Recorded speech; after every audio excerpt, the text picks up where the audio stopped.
برطانیہ جیسی جس نے دنیا پہ حکومت کی، لوگوں نے وہاں سے سیکھا کہ حکومتیں کرتے کیسے، دنیا کی پہلی پارلیمانی جمہوریت، پہلی پارلیمانی جمہوریت، وہاں سیاسی طور پہ اس قدر عدم استحکام ہے کہ ساڑھے پاس نہیں، یہ سیاسی نہیں ہے بھیا، یہ بنیادی طور پر معاشی عدم استحکام نہیں سر، وزیر 10 سالوں میں 5-7 وزیر اعظم تو چینج ہو چکے ہیں، 7 شاید. میں وہی عرض کر رہا ہوں سر، ہاں. دیکھیے اس کی ابتدا ہوتی ہے جب برطانیہ نے جذبات میں آ کر یورپین یونین سے الگ ہونے کا فیصلہ کیا، اور وہ الگ کرنے والوں میں سر فہرست وہ تھا، وہ مسخرہ یعنی بورس جانسن، جو کنگھی نہیں کرتا تھا شاید، نہیں بس وہ جان بوجھ کر اس نے اپنا سٹائل بنا رکھا تھا.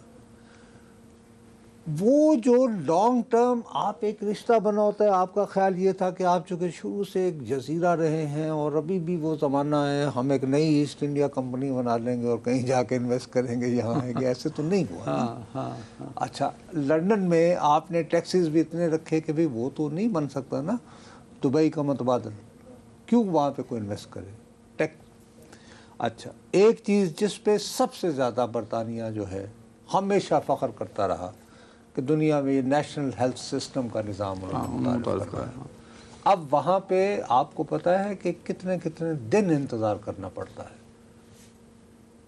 ایمبولینس جو ہے، ایمبولینس کا ٹائم جو ہے وہ منیمم اب 2 سے 3 گھنٹے ہو گیا ہے. ایمبولینس کا یہ حالات ہو گئے ہوئے. تو 7 پرائم منسٹر 10 سالوں میں بدلے. 10 سالوں میں تقریباً. خیال یہ تھا کہ یہ لیبر پارٹی جو ہے یہ عموماً غربا کی، تھوڑی سی مڈل کلاس کی، ان کے دکھ درد کو سمجھتی ہے کنزرویٹو پارٹی کے مقابلے میں. تو سٹیمر واپس آیا، یعنی کہ لیبر پارٹی کو واپس لایا یہ جو وزیر اعظم جس نے آج استعفیٰ دیا. اور بیچارہ برطانیہ کے لوگ اپنے جذبات چھپانے کے بڑے ماہر ہوتے ہیں، لیکن آخر میں اس کی آواز بھر آ گئی تھی. اس نے کہا کہ میں اپنے خاندان کو وقت دینا. اب اس کی جگہ جو 2 طریقے تھے. ایک تو یہ ہے کہ ایک پارٹی وہاں پہ اب برطانیہ میں اتنی نسل پرستی پھیل رہی ہے جس کا اندازہ ہی نہیں ہے. اب وہ گوروں کو لگا دیا ہے. دیکھو جیسے اس کے مصطفیٰ نے، اس نے تو اعلان آج کیا نا، ٹرمپ نے 2 دن پہلے ٹویٹ کیا کہ یہ استعفیٰ دے گا پیر کے دن.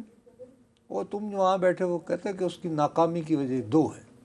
ایک امیگریشن پر بے قابو نہیں پا پایا، دوسرا میرا ساتھ نہیں دیا، وہ آپ نے ٹھیک ہے. ٹھیک. اب دوسرے صاحب جو ہیں وہاں پہ بالکل ٹرمپ کی کاپی کرنے والا، اس کا نام ہے نائجل فراج. اس کی پارٹی ہے ریفارم بریٹن پارٹی. ٹھیک ہے. لیکن اس کے راستے میں رکاوٹ یہ ہے کہ یہ جو لیبر پارٹی کو جو میجورٹی ملی ہوئی ہے یہ 2024 میں ملی تھی، تو 2029 تک کا ان کے پاس وقت ہے. تو یہ ایک ایسے صاحب آئے ہیں، وہ 55 سال کا ایک بندہ ہے، اینڈی برنم اس کا نام ہے. اچھا، اوکے. اینڈی برنم جو ہے وہ 10 سال تک مینچسٹر کا، گریٹ مینچسٹر، اس کا وہ رہا ہے میئر. جیسے وہ صادق خان نہیں لڑنا، ٹھیک ہے، اتنا آ رہا ہے طویل عرصے سے.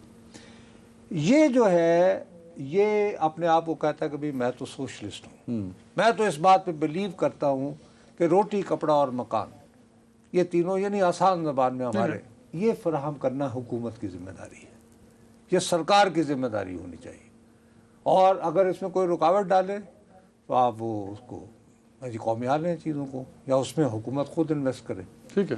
دوسرا یہ رہائشی منصوبے جو ہیں ان پر آپ کو لگتا ہے کہ اچھا کمیونیکیٹو آدمی ہے، اور جن مشکلات کا ان کو سامنا کرنا پڑا کیئر صاحب کو، یہ ان کو نہیں ہوگا. اس کی اکنامک پالیسی، کیونکہ وہ جو تھا نا، یہ جو اسٹیمر، یہ پھونک پھونک کر قدم رکھتا تھا اکنامکس پہ، معاشی اعتبار سے بڑے بڑے فیصلے لینے کے لیے. برطانیہ کی اب معیشت جہاں پہنچ چکی ہے، وہاں پر آپ کو بڑے بنیادی فیصلے لینے کی ضرورت ہے تاکہ چیزیں ٹھیک ہوں. چلیں. تو یہ شخص جو ہے یہ اس بات پہ بلیو کرتا ہے، جو لیبر پارٹی سے اگر یہ آ جائے، لوگ امید یہ باندھے ہوئے ہیں کہ ایک تو یہ ٹائم ختم ہو گیا، ایک اچھا کمیونیکیٹو آدمی ہے، لوگوں تک اپنی بات کر سکتا ہے. دوسری بات یہ کہ وہ کوئی نہ کوئی ایسے اکنامک انیشیٹو لے سکتا ہے جس سے برطانیہ میں کوئی آپ کو اکنامک چیزیں بہتر ہوگی.